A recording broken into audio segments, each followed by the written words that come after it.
Cette semaine, je ne pourrais pas dire quel soir. J'étais avec ma femme. Fin de la soirée, on s'apprête à se coucher. On prie ensemble. Puis après avoir prié, je reste là dans un moment de silence. Elle m'interrompt pas. Je me relève. Là, elle dit, est-ce que tu pries des prières secrètes? Fait que là, je suis parti à rire. J'ai dit non, pourquoi? Elle dit, mais t'étais silencieux. Puis j'ai dit, ben, je donne du temps à Dieu de me répondre. Tu comprends? Souvent, on prie. Amen, je me lève, ciao, bye. Mais ta prière, c'est Seigneur, révèle-moi qu'est-ce que je devrais faire. Seigneur, parle-moi, montre-moi le chemin. Donne-moi la bonne. Là, tu dis Amen, mais t'écoutes pas. Ouais. Tu sais, si tu prends un temps égal de prière puis d'écoute, si tu prends un temps égal, même plus, si.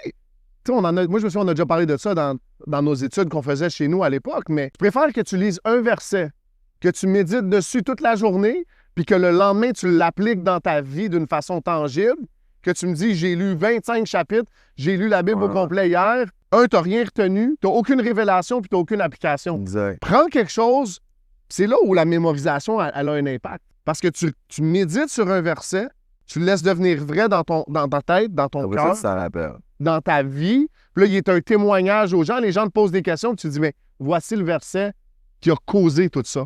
All right. Fait que là, on est rendu aux questions Patreon. Ça, c'est pas qu'on vous aime pas sur YouTube, mais les questions Patreon, Pas c'est meilleur. ceux qui sont impliqués.